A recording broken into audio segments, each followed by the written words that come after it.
Oh yeah, black sun in the hizzle, all for shizzle dizzle. We got an excellent show here today. We got Nature Mom. How you doing, Nature Mom? Great.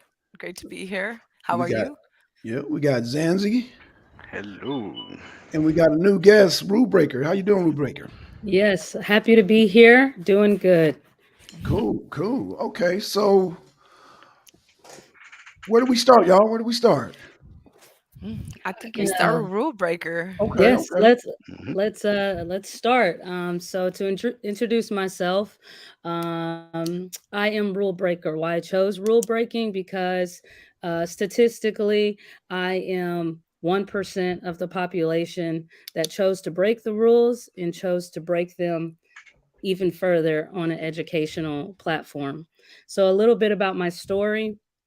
Um, I was wrongfully uh, thrown into prison at 24, maybe 25 years old for conspiracy to wire transfer fraud. Basically, what that means is that I took money from the IRS so that I could pay for school. And in return, about 4 months after I graduated with my undergrad in nuclear medicine, then I stood before a judge that summoned me to 2 years in prison. So I did a year and a half um, of my incarceration. I was incarcerated for a year and a half in Texas, in Fort Worth, Texas. I was on a military base and I worked 40 hours a week, was paid 30 cents an hour. And so that's equivalent to about $35 a month. And I was not able to use those funds and be wrongfully paid for my work. I cleaned soldiers' bathrooms, headquarters. I cut grass for miles of land. Um, and I wasn't able to use that money to pay back my restitution. So not only was I incarcerated and did my time for my mistake, then I was double penalized, I guess Penalized. you can say, Right. Mhm. because I was required to pay back the money. I think it was 121,000. It was split between three gentlemen at $5 apiece. Two of them were African descent. They have been, what is that when they're sent? They're Um, deported. Deported, they've been yeah. deported back to Africa, and it said that no matter how the restitution is paid, that it has to be paid within 20 years. If I don't pay it within 20 years, then I go back to prison. They are no longer required to pay because they have been deported back and they're not on American soil. So Right. it's all on me. Yeah. So just to follow up that story and why that's important is because now I have, I've been home for about 5 years since this has happened. And just having that news that I have to pay this back or I'll go back to prison and just kind of having that weight on my shoulder, then it turned me into just very negative, a negative individual. Um, and so after a while, I'm like, well, how am I going to pay this money? How am I going to pay this money back? So I woke up. I woke up and I told myself, you know what? They can put their thumb on me, but they can't keep me weighted too long. And so what that being said is that I decided to apply for graduate school. And so I applied for New York University and I was accepted my first round in. So now you're standing before someone that was in prison, part of the school to prison pipeline, and now holding a master's degree in America. It's less than 1% of the population that holds a higher level of education, being 4% associates or bachelors, 1% that hold a master's or a doctorate in America. Of that 1%, that have been previously incarcerated to be able to get that far. Of that, there's 68% of the male population of black and brown people that are incarcerated or locked up. So that can tell you that the 1% probably doesn't consist of very many black or brown people of the Mhm. higher education, because 68% of them have been incarcerated or are currently incarcerated in the United States of America. And if I'm not mistaken, nearly 70% of prisoners in United States, and Yes. Zanzi, you can confirm this. I don't have the exact number, which I did in front of me earlier, but I believe it's also about 70% in Canada are people of color who are incarcerated and are not receiving their even basic secondary degrees, as far as secondary education, primary to secondary. Am I So, correct? as far as so, I'm not sure the exact number if it's 70% or anything. I know that indigenous people are overrepresented in correctional facilities in Canada. Um, Now, your question though is how many of those people had secondary education before Are, getting to are prison, how many or of how those many of people them are, are let's say, getting their education graduating from high whilst in school? school? How Huh? many of them are actually high school graduates when they enter the incarceration system? Yeah, I wouldn't know that statistic, Okay. but from from I guess it all depends, right? If from my personal experience, the people I personally know who've been in jail, um, most of them don't have any. So Right. I Oh, think we dang. just might lost have. Zanzi. Okay. Oh, Did we hello. just lose him? Yeah, no, he's back. He's back. Can you still hear me? Okay. Yeah, yeah, yeah, yeah. Zanzi, are you there? Yeah. So Okay. I don't know what the last thing you've heard, but I was saying that from my personal experience, uh, the people I know that have been in jail, most of them, all of them, don't have A passed the high first school. year of secondary. Most of them don't even have that. Um, I do know of a couple of people that have been in jail that have more than that, but those are most of the time white collar crimes people, right? That kind of have Okay. very higher education. But as far as the statistic goes, I wouldn't be able to say. And if I can ask another question here, for Rule Breaker. Rule Breaker, when you were incarcerated, you actually did have your higher education. I did. Uh, I'm I just had a degree wondering, in nuclear medicine. nuclear I was the medicine only one. degree. I was the only one. And that was my question. Like, yeah, what Yeah. is the statistics that you ran into in the American incarceration system with people who resembled you and who Yes. actually had their high school degree or higher education? Well, the prison held 2,500 um, women inmates, or whatever they want to inmate call it. And of that, as far as where I was I was, because it was white collar, I was on a different compound, and that was 500 women, and I was the only one that had um, a bachelor's degree in nuclear medicine for sure. So, Right, right. Or just a yeah, so bachelor's degree, I'm imagining. yes, yeah. Mhm. You don't really come across it. Probably more in the federal prison, you will come across people with higher levels of education, Okay. but in on this particular uh, holding facility, there wasn't anyone, How and that many goes would you along say? with.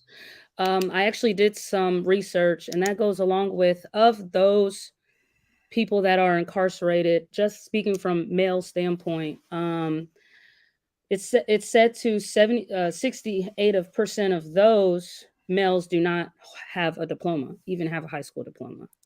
Yeah. Yeah. So So that's that pretty that large. was my next question to you. Like, how Yeah, many of your inmates did you actually find actually had at least a matching education? But you already said that you were the only right, one. right.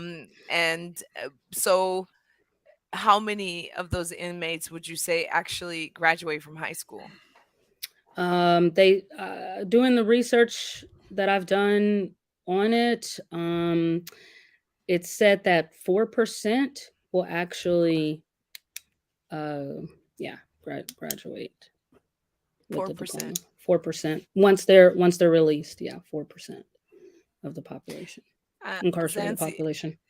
Yeah. so Zanzi started to mention something earlier about like how many people are actually attaining their high school diplomas once incarcerated. So I'm gonna put this question both to Zanzi and to Rule Breaker. How many of the inmates once inside of the system would you say are actually completing their education? Primary, we're talking about education only. Excuse me. Well, that's the thing, is that there's a high percentage of these prisons that do not even have the program or offer a program to receive your high school diploma.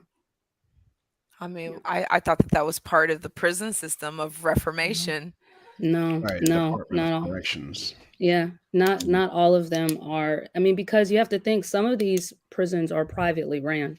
They're private institutions. So they don't require you have or they don't require you to get further education. Maybe a couple of classes on drug and alcohol rehabilitation, but that's about as good as it gets as far as education goes. And Zanzi, would you agree in Canada this is the same? Well, I tried to take a bit of advance right now on the questions and see what's answering first and try to find some statistics because from my knowledge, I'd say that the usual bureaucratic issues happens and access most likely is not as easy as it should be and such things. But well, actually, the facts seems to agree with that. The statistics I've seen to answer the previous question, it says here that about 54% of incarcerated population have less than a 10th grade education. So Yeah, that's that's sounds bad. about right. Yeah. So But yeah, 54%. as she was saying, internally, most of the time they don't have the budget apparently to have their own uh, Let's talk about budget. I have installations. some But statistics on that too. there are programs, external programs available to pretty much anyone, as long as they have the waiting list. There's a, there's, it doesn't seem there's a lack of motivation from the part of people to better themselves. There's just a lack of availability of those programs and Got it. those places. Yeah. So it's here it's not privately run, the prisons, right? It's state run, Okay. so you've Okay. got the government bureaucracy and you've got the government budget. Now I'm curious as to know as how privately run incarceration centers handle that in the United States. If they're making money, uh, what is it used for if not for education programs, right? Well, Th- I can give you the That's great. statistics Thank you. in America. So $75 billion is spent per year on incarceration. 75 60 billion. Yeah. billion. Okay. 65 billion is spent on universities. 65. 10 billion less is spent on universities than it is on prison incarceration. Wow. 10,000, it's $10,000 per student to for higher level education. It's 100,000 per prisoner. Hmm. Um 20, according to even in let's just say California, because it's one of the larger states. 20 prisons have been built since 1980. Hmm. One university has been built since 1980. Wow. Hmm. Wow. So when So you say though the 75 Hmm. billion and 65 billion Yes. from the government or the Yes, from the industry as a government. whole? From the From government. the government. $75 billion is spent per year on so we're just incarceration. talking about federal monies that are going into Yes. supporting these systems Yes. versus Versus and we don't even universities. have any information Right. about We're the not even private talking monies about because contracts, private right? money. Right, We're right, right. We're We not didn't even even talking like about get contract there. because right. here in Georgia, most of your football stadiums and all that and your parks are cleaned by the prisons. So now you're taking the Yes. people who do landscaping and whoever do Hmm. janitorial work, they're out because Right. the prisons get the first bids. So Exactly. we're not even counting that income. Exactly, because like I said, I worked for 30 cents an hour. Imagine how Hmm. much they were making off of me working 40 hours a week at 30 cents. So just to house me wasn't that much compared to what they were making back. Hmm. Yeah. And And housing, of I course, is minimal. It's prison. So I have a electricity question. and water. Oh, Yeah. sorry, didn't mean to No, cut you go ahead. off. That's all right. Go ahead. So, one of the biggest like issues when we're talking about the pipeline from preschool to prison in the Hmm. United States, which is, I guess we're becoming more aware when we spend our time, reading about it. Right. Right. So both to Zanzi again and Rule Breaker, I Mhm. have this question about like, the dropout rate. So are we really I have looking that. at both in United States and in Canada? Are we filling our prisons with the students who are majorly Yes. being, let's say, either because when we talk about dropout, there's Mhm. one statistics that covers dropouts, and then there's another statistics that covers those who are expelled. And Yes. it seems like expulsion is a very high and under discussed Right. statistic of students who are leaving high school. So Right. would we say that both in Canada and United States, would you both confer that um, these are, what the statistics are saying are filling, this disproportionate, population of people going into the prison systems? Oh, yes. The statistics for the school to prison pipeline, 40% of students, in particularly Black and Brown, Indigenous people, 40% are more likely to be expelled when at school than a white person will be. Hmm. And 68, um, and then it's Black girls are 10 times more likely than white girls to receive discipline referrals in our schools. And what does that mean, And discipline referrals? like going to ISS or in school suspensions, suspensions, anything that's of discipline to say you're a good kid and you're a bad kid. Got it. So Black girls are 10 times more likely to receive some kind of disciplinary action than Labeling is what you're yes. saying. Of course, Hmm. yes. And then Black students are 4 times more likely to be suspended, as you were saying, than their white peers. If you receive so many suspensions, then you're expelled from school. So statistically, 4 times more Black students will be expelled or um, kicked Of out of the school, school system. of the school system. Right. And these are typically, let's say, the people who are eventually going to fill our prison systems. Yes, they are filling our prison systems. Hmm. 68% of them actually are. Zanzi, would you like confer that it's something similar in Canada, or how would Well, you? uh, considering that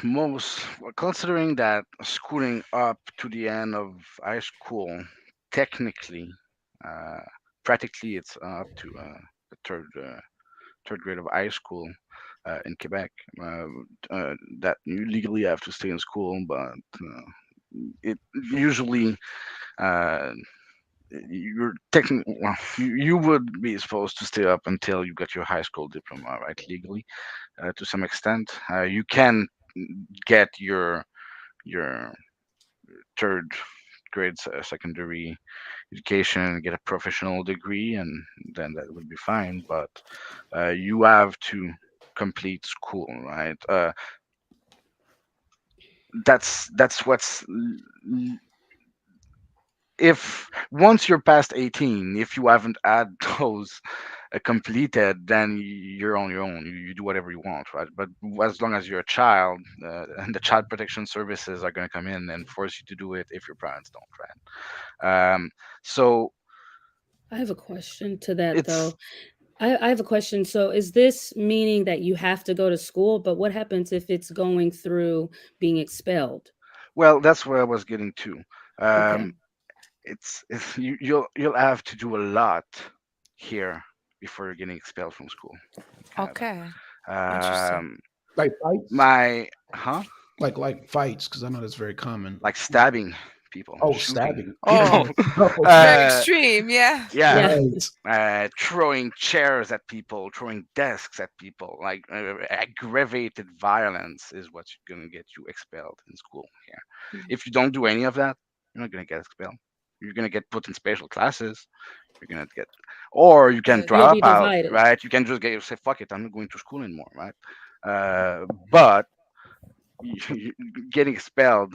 My brother got expelled from school for extreme violence, right? Okay. So, and they will at some point, if you drop out and don't go to your classes, well, they don't consider you enrolled anymore, but they will send some investigative people towards your home to figure out Interesting. what the hell is going on, Transfers. right?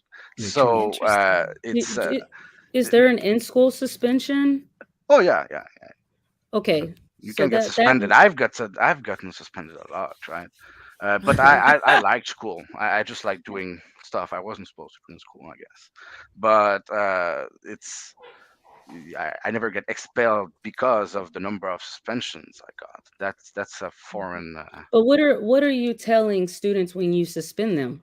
What message are Oh, you they have giving work them? to complete, but they No, no, just can't I'm complete it. saying And what message is being given to the student when they're suspended? What message are we giving here to the student that they're bad? no, no, a suspension is seen as time to reflect on why we're removing you from the class environment right now, because you most likely have been disruptive to the class environment at that point, and the different approaches that a teacher tried, constantly addressing you was still disrupting class. So they had to remove you from the class environment, put you with support staff Mhm. in a different environment so that you can reflect and do your work in that environment. That's what suspension is about in Canada. Interesting. And that's Okay. how you felt, Zanzi, when you were suspended. You felt like, okay, they're really, let's say, I've got a for lack of a better particular word, I have small relation to kids. authority. When I got suspended, it was a kind of a fight of wits between me and the support staff to just make sure that it never get to home that I was suspended, right? Because my parents, my father wouldn't have handled this news great. My father was a violent person, so it was just about maneuvering Mm. whatever I did, right? I beat up that kid because he owed money for that kid because he was selling drugs for that kid's, right? And he's what going to tell me for the money. I got caught because this kid, when I beat his ass up, went to snitch. So now I have to make sure that this whole situation don't make it to home. So I have to negotiate and manipulate the support staff, right? Problem management. Yeah, Okay. exactly, right. Interesting. But Wow. if the bigger threat in my mind would be external suspensions, right? When kids are sent at home, because then it's up to the parents to deal with it, and sometimes the environment at home is not Yeah. an environment that's conducive to reflection and getting your work done, right? So Absolutely. that if it was the case for me, that would have been a different thing. So I'd rather just, okay, well, I did my job, this guy is going to pay this guy, now I'm just going to do my work separated from everybody, play a little violent to the administration, and right. So for me, that's what suspension was about, right?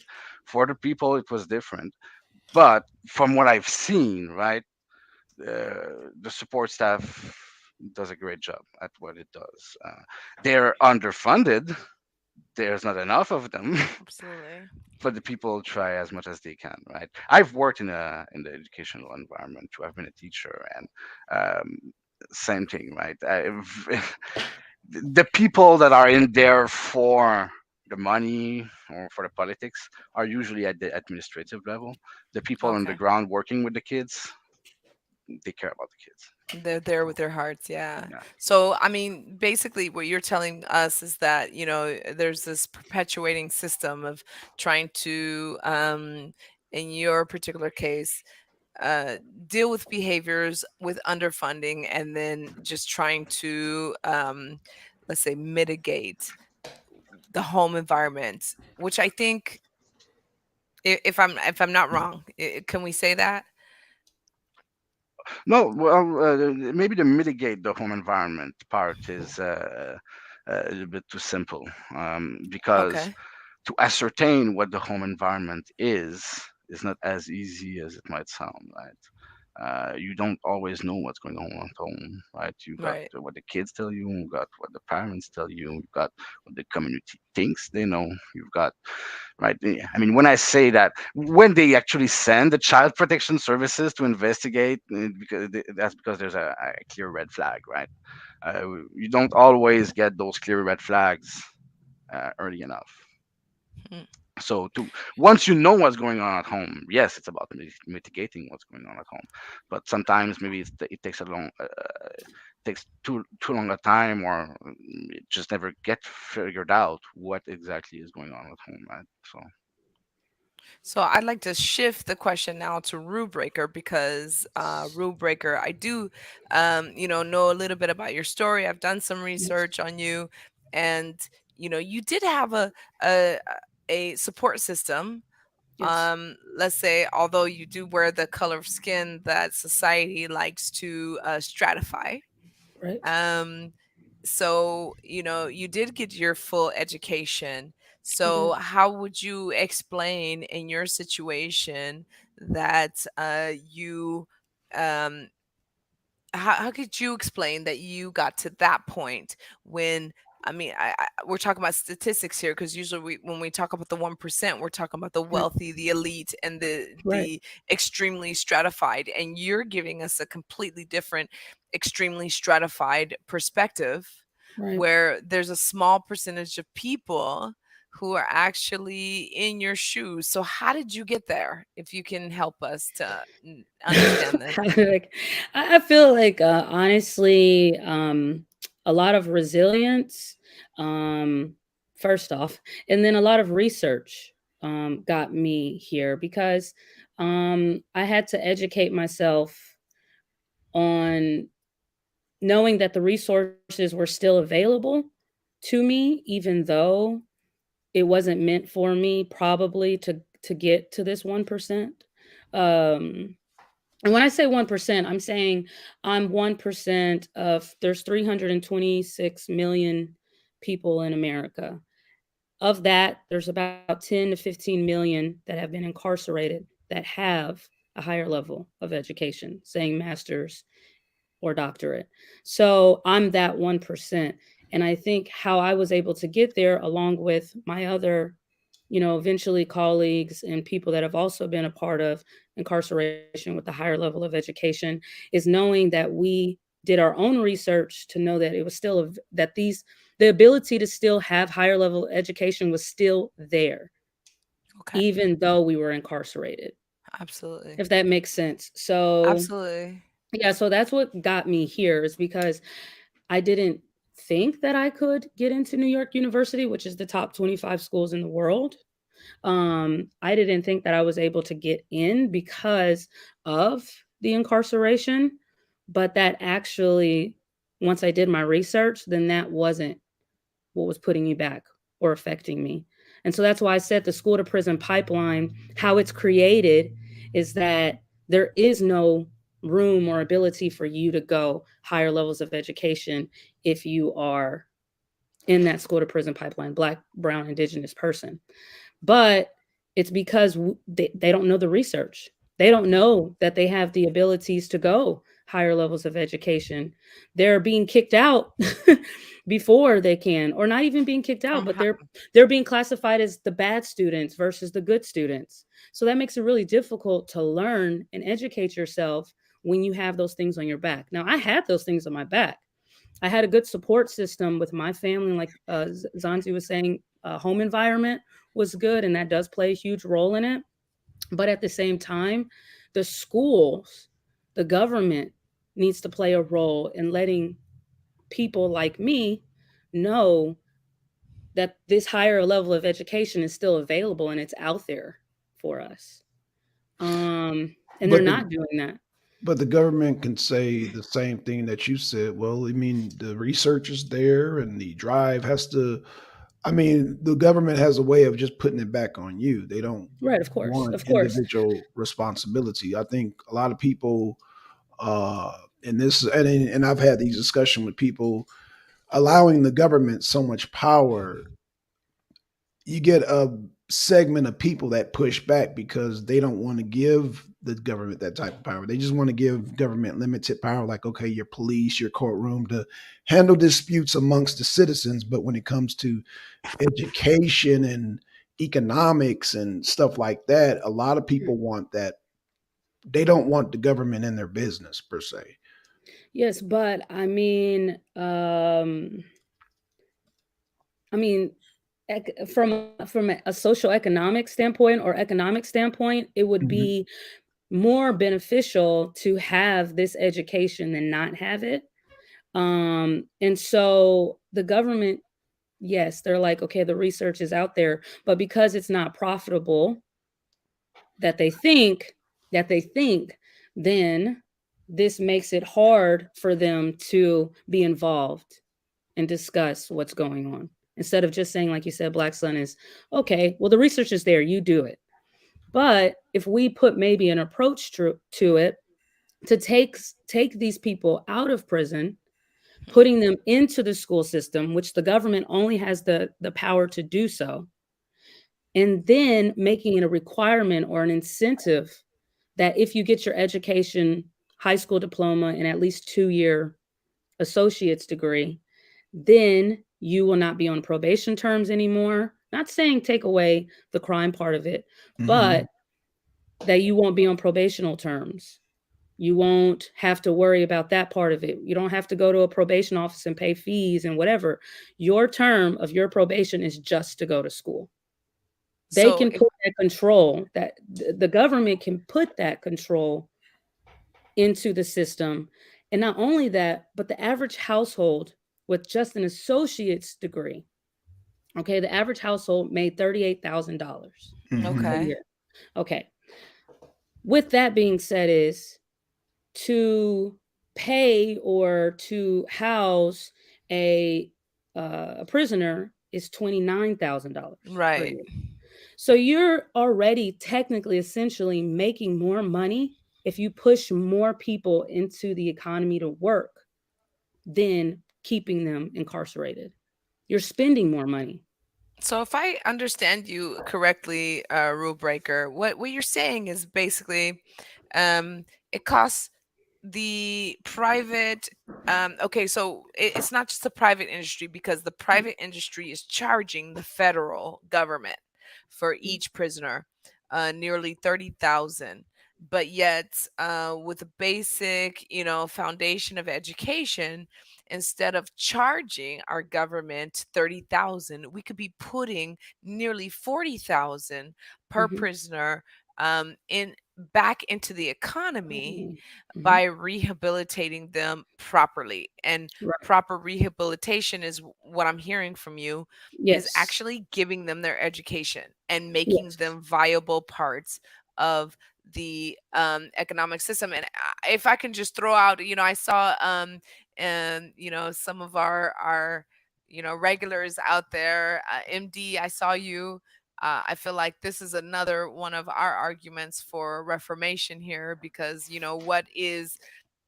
what is the most productive part of reformation would not be just giving everyone, in my opinion, an individual check, but really looking at how we can rebuild people who have been broken down by systematic racism, and giving them reinforcement, mentally, emotionally, educationally, financially, so that they are wealth builders in this economy. So what you're basically telling me is that this is one of the opportunities that we could present ourselves with as people who have been disadvantaged from the beginning of the onset of Yes. being here in the Americas. Instead of using this, incarceration system that's not actually reformative, to be reformative in a way through education. if Yes, I'm and hearing you honestly, correctly. exactly, and honestly, I don't need, that's my story, that's my personal journey of having and doing the research, but I don't need the government to do the research for me. I will do the research now that I hold the power of that 1%, and then therefore, I can use that to be a spokesperson and a proof, a living example of, "Hey, this school to prison pipeline was supposed to have me a part of those statistics, but now I turned 68% of Mm, incarcerated people or that are in poverty, 45% of that are Black, Brown, Indigenous people that are in poverty. So, mhm, statistically speaking, I turned being part of those numbers into being part of 1%. So basically, what you want to do, Rebecca, is allocate the funds to help these people in order Yes. to. Okay, so what is the? I guess. I guess the. I guess what I'm saying is you have to, I guess, show the graph or show improve that this would be a better system is basically what we're trying to get at. So Well, uh I'm proving it now. right. I'm proof. So okay. I mean, what I do you am proof. yeah, So if I can throw out a question here, Mhm. because I just want to take a couple of steps back, okay. Okay. because I think that like here we are, like we're talking about Zanzi and Rule Breaker are sharing with us what gets people into this incarceration system, and there seems to be this like systematic pattern. Um, what I'm wondering, from both of you, from all of you here, is that like, particularly Rule Breaker in your case, since you actually and Zanzi also share that he actually, he's been labeled. He's lived through the system. We know through sociology, this labeling actually creates this secondary, system of um, let's say creating a particular type of people, categorically. And what I'm curious is this middle ground that we haven't touched yet, this middle ground of like, so Zanzi talked about the background with the abuse and with this difficulty. um Rule Breaker, did you live through those same difficulties, or was your situation different and you had a different set of obstacles that somehow influenced your path to having to face the legal system? And I'm very curious about Um, that. so like as far as being suspended or expelled, Even yes. Uh, incarcerated. yeah, yes, I actually the same. I've been suspended from school because I had a little too much voice. I always practice my freedom of speech, Mm. and I wasn't able to do that in the school system. And And as we so, know, if I can yeah, throw out a little bit of like yeah. psychological, like perspective Mhm. academically, it is the rich who's taught to be outspoken, and is the poor Right. who's usually taught to be submissive. So Mhm. it's interesting that you, I mean, would you say that you came from a background that was considered poor and submissive, or were you from a background that was considered affluent and you could have this voice yet they still punish this voice? Oh yes, definitely affluent. Um, I could I I could have this voice, but it was punished. But also, Hmm. um, you So now know, you bring me to the yeah. question of Okay. why Yeah, you now were yeah, punished. it's open up Yeah, a whole nother yeah. because Okay. that brings a whole nother area. Why? I mean, Mhm. because let's be honest, I worked with, the kids who watch Shaquille O'Neal and Kobe Bryant play every day in their backyard. And when they Right. were taught to question authority, they were taught to stand up. They weren't reprimanded for it. They were encouraged for it. So what you're Mhm. telling me is that, you came from an affluent, let's say more affluent probably than people around you. So why were you punished? Hmm. I mean, can we assume that it was because of the color of your skin, or For sure. I think for sure because I grew up in Louisiana. I I grew don't want to up. lead your you Yeah. lead your answer. Sorry, I feel like Or I'm leading. I'm not trying to lead no, no, here. no, no, no. This is good. This is good. I grew up in, Louisiana, a very segregated place where, and in the church, black people sat on one side, white people sat on the other, And this right? is in what decade? In 2000s.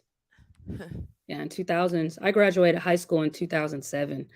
And So, still you have this very stark segregation in the community. yes, clearly But segregated. is it self-segregating? That's what I want to ask. Is it Hmm. is it Um, well, so what you're saying, the analogy that I'm going to sit next to someone that looks like me? Right. Is that Right. what you're Am I saying? going to follow Uh, these social yeah, rules or because not? a lot of times in the schools, when I mhm. was growing up, people just self-segregated, meaning It's funny because it depends on how we view self-segregating, because okay, if teachers have the authority to assign seats, then they can assign seats where the classroom is mixed, Yes. right? yeah, But they but when you don't use the authority to do that. And so of course you're going to sit with someone that is the same social economics class as you, looks like you. But believe it or not, there was still some white people that did sit with the black people because of social economics status, the class of where they were at. okay, Interesting. Some black kids did hang out with white kids, which I was one of them, but not because of the social Although economic. your area was Yeah. very So segregated because it was the yes. you're saying deep south Yeah.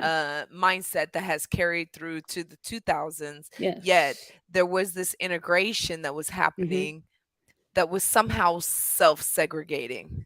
Yes, I mean, So there and was not a only that, choice. but it was encouraged through the city, like restaurants, right? uh-huh, If perfect example, my best friend, she graduated prom queen of our school, but she was the prom queen of our school. She was black, and when she got on the stage, there were racial slurs. That, oh, the N word, how did you become the prom queen? Because she was the first black wow, prom queen in 2000s to be a Seven. prom queen in our high school. right, So it was still there. And then so like I just went back for a 10-year reunion, so I just went back in 2017 and we took a group picture, right? It's the whole class. There was white people on the left side of the picture and black people on the right side. I was right in the middle, Hmm. standing, leaping up in the middle of the picture. But it was encouraged when we would separate, like they had a party at this restaurant called Rabs, right? And then they had a party at Applebee's. Rabs was open to all graduating class of 2007. But then when me and my friend went, they said that we weren't invited to this party at the Rabs facility, which was Okay. white people there. And so my friend, she said, I am Ruston High. I was prom queen for Ruston High. It got so heated, she was so upset that the manager came, and then other students that we graduated with, mainly cheerleaders and football players, were the white kids. They come and, oh hey, they saw my friend, and that's what got us in to the Wow. party. So yeah, it's still So it's social clear as connection. day. Yeah, social connection. Yeah, mm, So I'm yeah. curious again, like what when I go back to your story because I feel Hmm. like you guys had the social connections. I mean, we're talking about what we would call in, Marxism and Excuse in me. Weber and many of sociology views. We're talking about conflict theory here. So you guys kind of broke through some of the barriers of conflict theory. Yet there's something that brought you to this place where you were incarcerated. What brought you to this place of incarceration, if I can be so bold to ask? Okay. I mean, it was monetary. It was monetary, and I needed money right. for school. Funny Wow. thing, actually. Can So you my please tell us more about this? okay. So my My reasoning, legitimately, why so what we were doing, which is funny, I met two gentlemen from Africa, and what they were doing was filing tax returns from prisoners, right? So incarcerated people, this is funny twist. They were filing tax returns to receive money on behalf of prisoners because they can't file their taxes. So they were using their information to file and receive money for that. They offered me to open a bank account. They said they would give me $40,000 in this bank account. I keep 20,000, they take 20,000.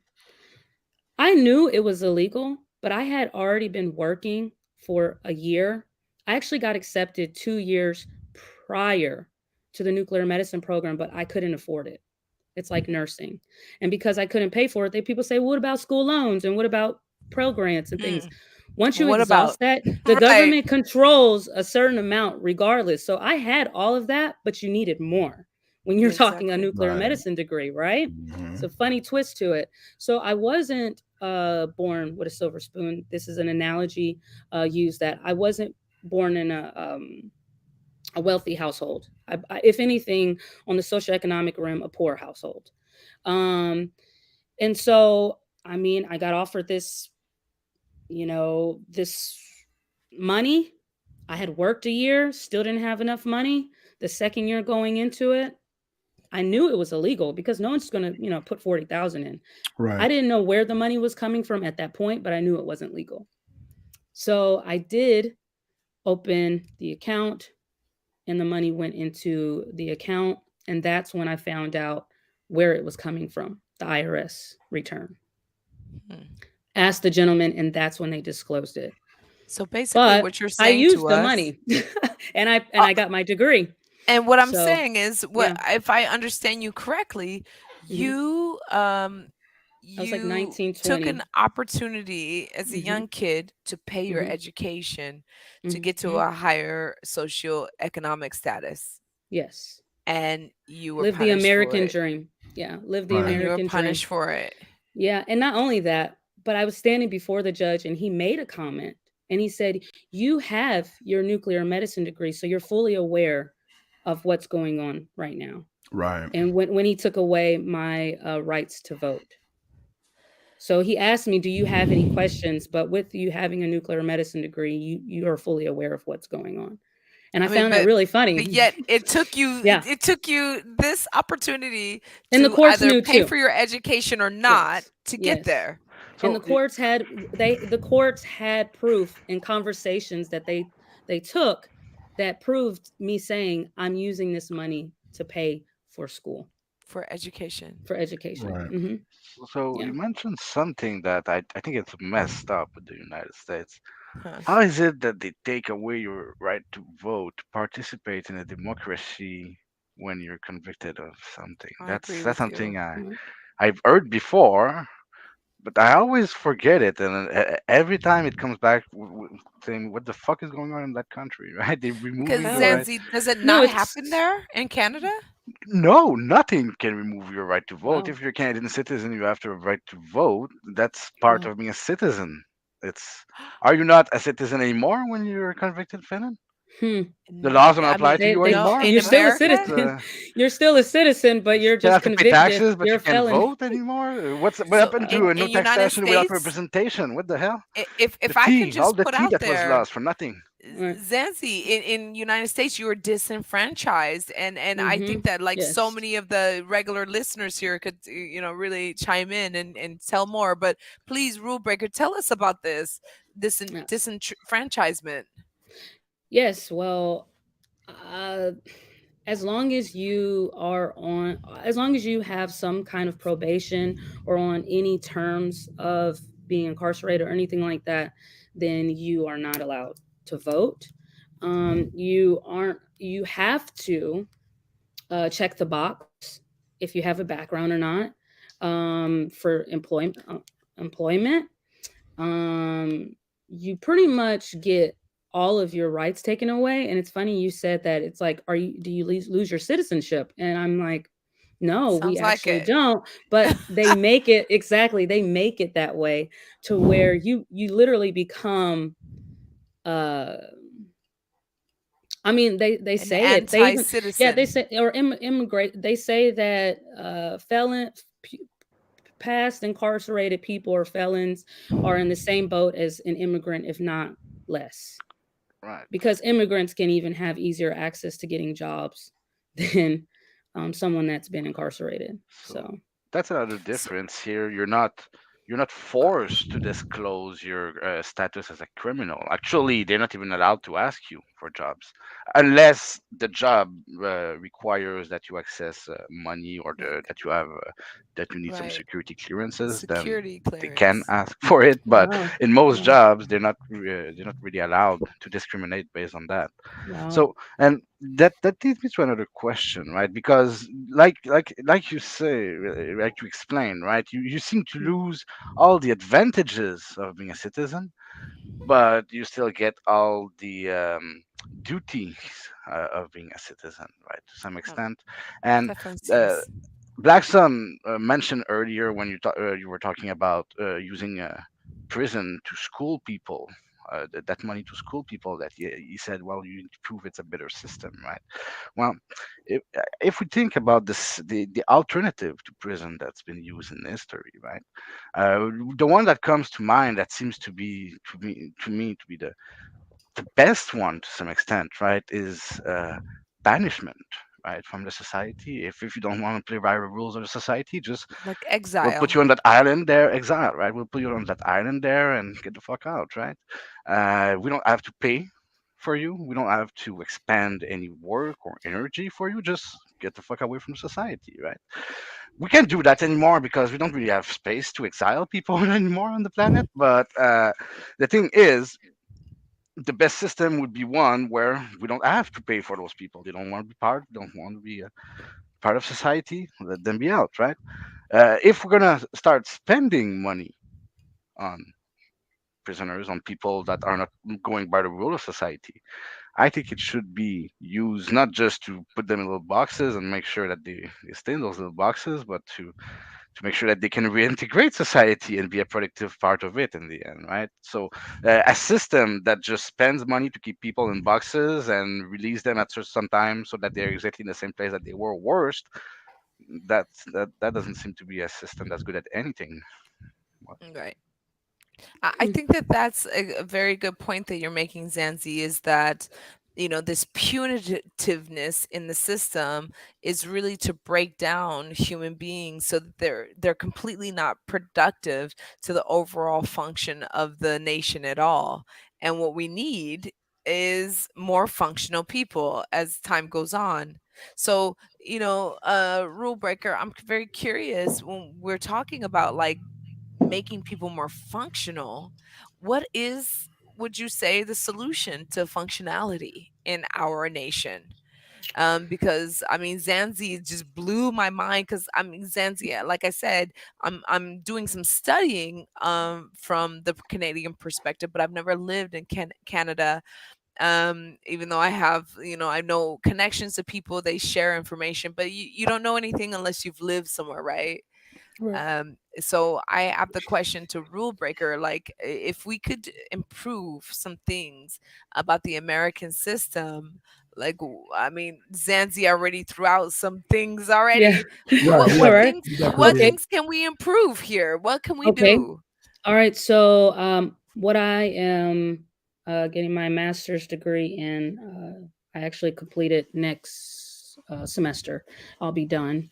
But what I also would like to do is I'm getting my degree in speech and language, um, communication sciences and disorders. And so I think the foundation of what we're doing right now is very powerful, and that's communicating through communication. So we have two, only two very successful Black women in the world, right? Billionaires. There's only two. Okay. One of them is a Nigerian woman that founded oil. And the second one is probably easy for everyone to guess. If you had to guess, who would it be? the Oprah. second Oprah is a one. billionaire with Oprah. a There B. you go.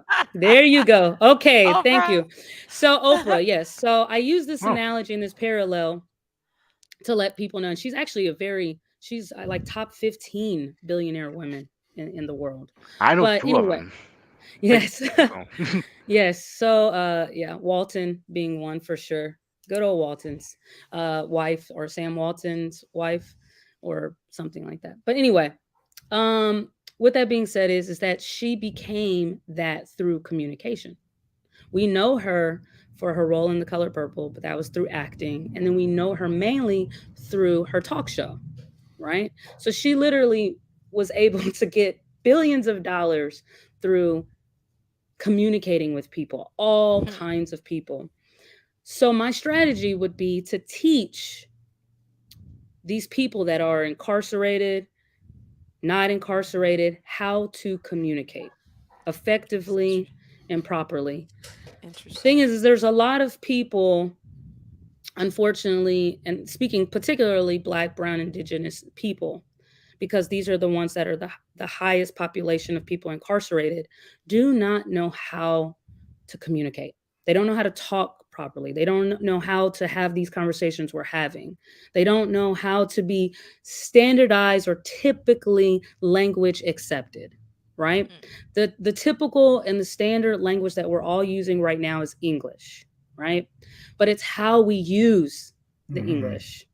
So Zanzi, Zenti. Yeah. Zanzi, because he has an accent, from what I can hear, then we're all using English here. We're all communicating on the same platform, which is the English language. But because you have an accent, it's already deemed that you may or may not know more than what I do because of that accent. You're Oh, already being looked at as, oh, you have this accent, and how you communicate that you might not be on the same social economic realm. You might not come from a good background, whatever the case may be. So what I want to do is teach how to use your language and your communication effectively and properly according to the typical standardized language that's being but used. then the fact that my accent is French doesn't it make it sound like I'm more of an intellectual person if we're gonna go and play the discrimination I card. wish that I could say that, but with me being in speech and getting a master's in speech and language, it's not that way. This is not how God damn it. society views it. Exactly. Unfortunately.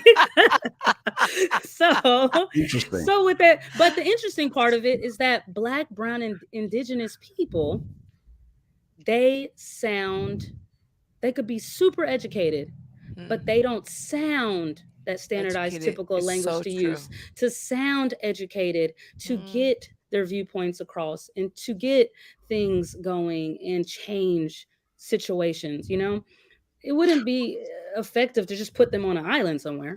Well, I've seen people Then put here in the U.S. that are educated and they still like their grammar is like, yeah, it is, and I'm like, damn, where does that come from? yeah. And it's It's still like but exactly and I'm talking about people who have actually gotten their exactly. degrees. Yeah. degrees and But they're Yes, people who still are yes. using they're this still what using this broken like, yeah, it is, and I'm Exactly. like, what Yeah. the hell? Exactly. And if you didn't, I you can't even wire hit my it on the brain to head. talk like that. Exactly. And you hit it on the head. And so if we didn't know that they were super educated and had these degrees and things like that, we would what would we never assume?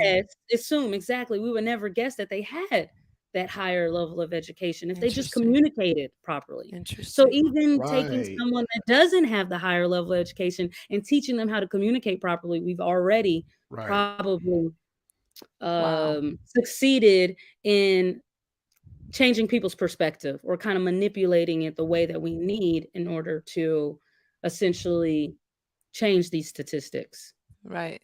um, Wow. I totally hear make you. it better. Yes. That's Empress. And Yeah. she, So Poetic Yes. Express. Hi. Yeah. Poetic Yeah. Empress. There we Impress. go. Sorry. Yeah. yeah, she's Sorry. Empress. If you want to join us and maybe give us a UK perspective, because we got a Canadian perspective, maybe we can get a UK perspective because Empress deals with a lot of issues with Black people in the UK. Yeah. So I would Yeah. like to see Yeah. maybe how, because I'm assuming, and Empress, please correct me, you can hit the link. I'm assuming black people don't use the grammar like "yeah is." I'm assuming they don't do that in English. So I'm Well, just going to wonder I'm maybe I'm what. gonna just share with you guys like from traveling, and what she said has really hit me, especially because first she like gave us some insight about Zanzi's accent. I think that like generally when we do interact with French speakers, British speakers, we do kind of have this assumption. We do Hmm. globally. But on another level, traveling, I found that I get more work because I have a Californian accent. And Yeah. because of my, and let's say Yeah. California accent, not Californian black accent, yeah, I do use it with my friends. I say y'all. I'm like, Mm. oh, that ain't, oh, I use these terms in my private life, but in professional or social situations, I am using the level of academics that I've been exposed to, and Mm. it does get me jobs even when I'm Oh not yeah. expecting them. Yeah. Oh, Well, when So it's very I could interesting that you definitely. said that. I mean, the reason why I said it is because I am a product of my environment and what I've experienced. Hmm. And so it's funny that I'll share with people that I've been incarcerated after speaking with them, having these talks and things like that, and They then had share no with them idea, no right? idea. And they'll Because there's say, an expectation. If you're and you know what? incarcerated, you must be Exactly. ignorant, and Yes, yes. it's And the funny interesting thing you say is that. they go even further to say, "You don't sound like Right. you You don't went sound like to prison. someone. You don't sound like So someone how that does I would prison have never sound? guessed." so How Yeah, does he is. prison sound? Yeah, he is. Yes, Yeah, he exactly. Black is. Sun. That's Black how it Sun is sounds. saying it. And Yeah, if Definitely. Black Sun, saying if it. I can like throw out a question to you, because Hmm. we haven't really thrown a question to you. You've also faced incarceration, Hmm. and so I would imagine, as articulate as you are, you've also heard people say to you, "You don't sound like you've been imprisoned." Right, right. Well, it's like you said, and I will agree with Rule Breaker. I mean, you hear a lot of people in the prisons in the street using broken English, like "yeah, he Yeah, is," like right. "yeah, he is," "yes, you is," and it's just like I Mhm. can't wire my brain to talk like that, no matter what. So, I mean, um, I hear what Rule Breaker saying about the uh I guess we were talking about it. Communication. Yeah, the Yeah, communicating yeah, strategies. not Yeah. only communication, but correct. Like they say Department of Corrections, and so the Right. thing Right. is to move that person away from crime and maybe get them. I won't even say maybe, but get them away from crime and get them on track as a citizen. Right. And but again, Rui, it will come back down to proper funding. Like, how do we get? Because now like Zanzi said, now we're talking about bureaucracy. We're talking about allocating funds to the proper channels and all that. So I I see would the vision. Okay, yes, I would love to get I would love to be able to just start some kind of funding where I can open a communication center. And right. that's Interesting. just to teach people how to communicate so that I've want to got move up on the social economic realm. And so Hmm. my spiel to get that funding would be, hey, I have these centers available to people, how to job interview, how to talk in meetings, how to have normal conversations and social networking settings, right? You need networking in order for that money. And so what I would love to do is that be my hook, is that these centers will help push people up in the social economic realm of society. Okay. So I've got a practical it's more example trickier, I for that. think. I It's think yeah, exactly. Okay, okay, Zanti. I don't want to interrupt you, but I just No, want no, to make sure that I get to support your argument with that yes. example. So, I'm Yes. Oh, hearing you perfect. Yeah. guys. So that would be essentially what I would, and like you said, yeah, it is like they don't even have know how to have a network or a social conversation. Nevertheless, Right. when it comes to having a supervising job at McDonald's, they don't Interesting. even know how to have a social conversation to get a supervising job at McDonald's. I'm not talking it has to be a great job or a CEO of a company here. Just something, Just basic survival, basic right? survival. So making functional communication where it's not disabling, because right now it's disabling. Right, right, right. So now this begs the question. I got to bring Empress. I got to bring you in here because you come from the land of where our language was born. So I got to ask, Actually, it's born from black France, people, if I could right? throw out. Okay, But okay. yes, English did adopt it. Okay, well, forgive me if you don't understand some of the things I'm saying. Hopefully, I come across so you understand me. Blackson's heard me before, so hopefully you can understand what I'm saying. You know, in the UK, there are about 24 accents in the UK, Hmm. and very few speak the quote unquote Queen's language. It's Yes, totally non-existent. yes. A lot of Okay. King, Cockney. King now, Cockney. yeah, yeah, Yeah. Yes, well, King now, Empress, King now. I'm sorry. Go ahead, go ahead. no, no, I'm no, no. teasing. It's okay. But Yeah, yeah. I'll just give you an overview. So, like, you know, in the north, you have like what is probably well known as the Yorkshire accent. You know, sort of very down to earth, very friendly, very open, and there Yes. tend to be people who you can talk to. You don't know them, but it's like after But they're 5 very minutes, it's personable. like you've known them a lifetime. Those are the type of people. Then you come to the Mm-hmm. middle of the middle of England, where you have like Birmingham, and their accents, right? Cheerio there, chops. A little bit, right? Right. Then you come down I further would say that's south. more like London, right? Yeah, No, yeah. London's like, who's this bloke right here talking? It's bloke. They use bloke You and sound the use. same to me. Well, Oh, yeah, okay, there's So don't okay. different. try to And here's your the thing: British there's Okay. accent. different east, west, London as well, and people from overseas tend to think all UK people speak So this one true. accent. Right. Right. Have you Yeah. noticed? Everybody tends to Very think much. that we Yes. speak that one accent. Yes. Yes. Whereas if you were to spend a lot of time in the UK, you'd realize, It's especially if you went very to somewhere like different. Liverpool, if you went to Liverpool, it's a whole different world. The accent is totally different, It's not absolutely even different. English. You Yeah. know, exactly Yeah. within such a small island, I think there are approximately maybe 24 accents, maybe Yeah. more. Wow. Yeah. And so like when I hear the American accents now you guys, you can tell me because I immediately can sense that you come from different areas of the UK. I wouldn't say you all come from the same place.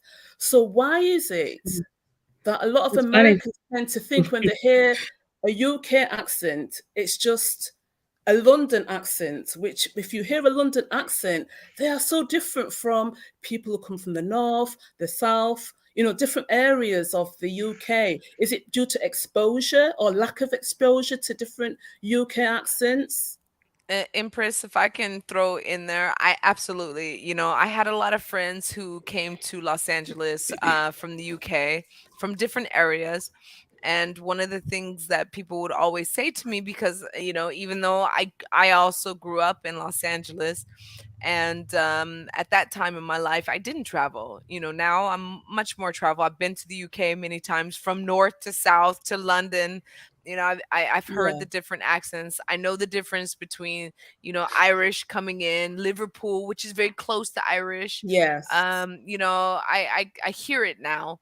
But I think that for Americans who, let's be honest, they don't even cross the highway that's right next to their Yes. house. Right. Yes. So, Yeah. for them to hear someone from UK, from any place in UK, they think that they're speaking a completely different language. Yes. Yes. And being Yes. where I am in the Middle East now, I completely hear what Rule Breaker is saying, because I've only been here in the Middle East for, officially, we've had our documents here for less than 2 weeks. I've been Okay. I've been here working on these documents for just less than a year, and everyone's offered me a job because of the articulation of my Yes. English. I was Yes. there Yes. 7 years in Saudi Arabia because Yes. of the way the communication. Wow. You will I mean, love it Wow. once you especially find the especially road that all you're the looking Indian for. people, Nepali, Yes. every, Absolutely. oh, Yes. you Absolutely. can't And here's Yes. the funny understand. thing. When I first, because I was in Blacks and Knows, I was in Saudi Arabia for 7 years. When I Hmm. first went out there, they used to ask me to repeat things. And I'm thinking, oh my goodness, You they don't repeat, understand what I'm not me. saying. But what it was, you know what it was? Then I started to say, it's because they like how you speak, they like how Yes, you make things clear, Oh, they yes, like how you yes. explain things, they like So how you true. take your time to sort of like explain to them what Exactly. something, about different things. And they said they weren't used to that because, Yes. especially in the South, in the Middle East, you'll find that the way sometimes things are explained to them, it's not in a very helpful way. It's presumed that they will just run with it, blah, blah, blah. But believe me, make the most of it if you get something out there, because it's the this is why I came in, it's the communication skills, the communication, Yes. element, the articulation, the It's way true. that and it's not being snobby, it's not being trying to think you're better than any, it's not about that. No. It's all about how you connect with somebody, how you're Yes. willing to sort of embrace the different levels of that Yes. interaction. And that will come across so well. The longer you're there, that is going to come across so well. And here's the thing as well. It's not just a one-way communication either, because you're going to learn so much from them. You're going to learn about yourself, what you need to develop in terms of, because here's the thing, and it's one of the things that, because we're in the West, not that we know it all, but our language gives the impression that we are perfect. We know it all. Nobody needs to tell us anything. But this will be room for more growth. You Yes. growth in areas that you probably Exactly. didn't realize you need to grow in, Yeah. and this is the key thing. And here's the thing, time is going to go. I mean, I don't know which part of the Middle East you're in, but definitely the I'm in the communication heart. element is going to really excel your Yes, awareness, self-awareness, awareness of other absolutely. people, obviously awareness of other cultures, patience, being able to sort of like tackle not just intellectually, but really think about Yes, how somebody emotional, else thinks and mentally. emotionally. Yes, Exactly. yes, Yes. absolutely. Yeah. Yes, Yeah. I've definitely experienced it, and I'm gonna like add to that if I can. I want to add a couple of things. One, first, before become coming here to the Middle East, and this is the heart of the Middle East. I'm right in the middle of It can't be the biggest. Western side. Where are you? I'm in Qatar. So I'm right next Okay. to Saudi. Yeah, yeah. And I've been to Dubai several times.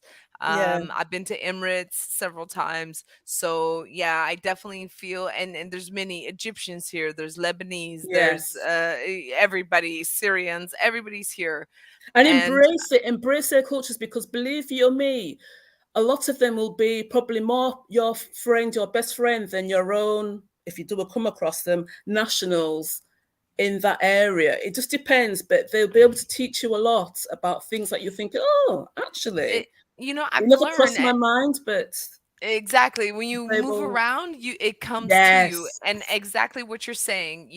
Living in Europe, and I was living in Eastern Europe on top Hmm. of that, where the accents are much stronger. I mean, and like I said, I traveled a lot to London, and Yes. so I've been all the way from Eastern Europe, across Germany, across Austria, all the way to Yes. Belgium, over to UK.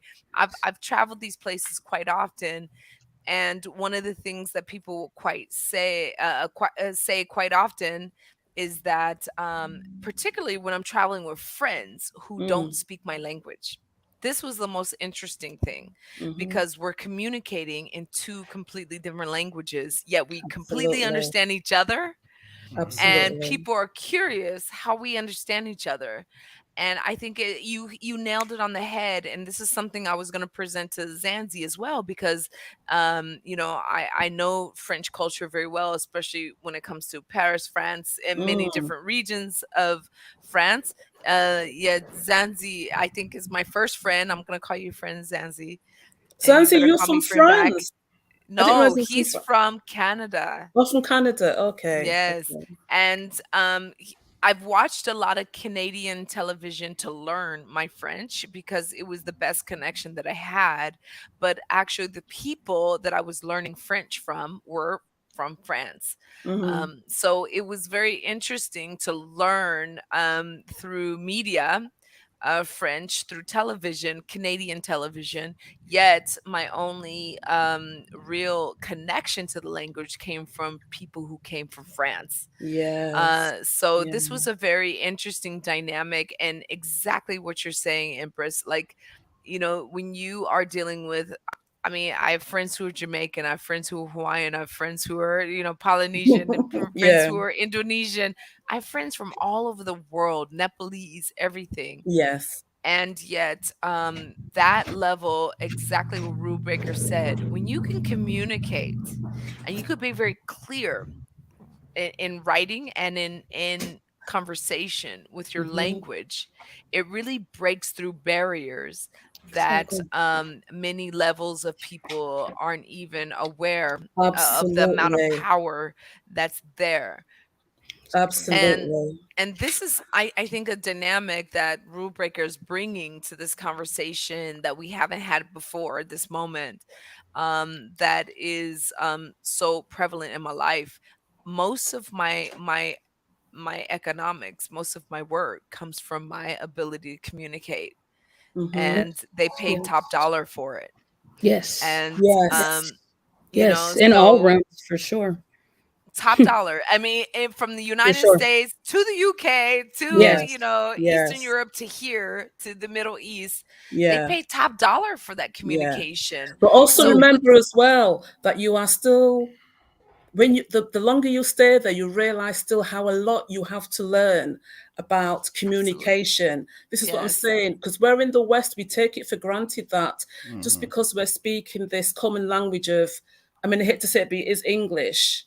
It does not necessarily mean we are very limited. If you can't, in this day and age, if you are unable to speak more than one language, that is very limiting. It is very useful to speak at least one language, another language. I mean, when I was learning Arabic, I thought, no, this is not going to work. But the longer you stay, the more you sort of think, right, yalla. okay, yeah, yeah, and it's like on a good day, you think, right, you go to your classes and you embrace it, you learn it. On a bad day, when you've just got fed up with the whole thing, you think, no, forget it. But something then kicks in, and the more that you can speak another language and connect with other people in the So other true. language, they appreciate it, even if it's broken, a Right. broken Yes. interpretation, they will appreciate and engage with you even more because they can see that you're not coming with this, everything sort of attitude. You're being open to being humble to say, right, I'm here. Yes, they're paying you top dollar, but like I said, that top dollar is for the communication, just for opening your mouth in respect. But what comes from that is also the responsibility of not only doing yourself a good service, but others as well, because you're going to Mhm. bring other people into your fold now. The longer you stay out there, you're going to connect with other people. You're going to learn that, well, you can do this now, which you couldn't do maybe a year before. You could be speaking fluently in, if you're going to take it down that journey. But it's what you bring back to the US when you come back as well. You're going to be a totally different person on another level again. And this is what happens at each stage of interactions and communicating with different people from around the world. And I think it's such a wonderful opportunity to be able to connect with people from different areas of the world in different languages, because in the crux of it all is that we are trying to better ourselves, achieve something, and talk about social issues. And it's so interesting, but it's all about growth as well, which brings it back to Rule Breaker's point. I mean, the growth that you talked about, the communication. And when I was listening into where you're studying, you're doing your masters now, Yes. what do you Yes. hope to achieve at the end of that master's? I don't know if I missed that bit, but forgive me. Yes. And are you going to incorporate what you've learned into something that you can either develop with other people? What are the long-term plans with that?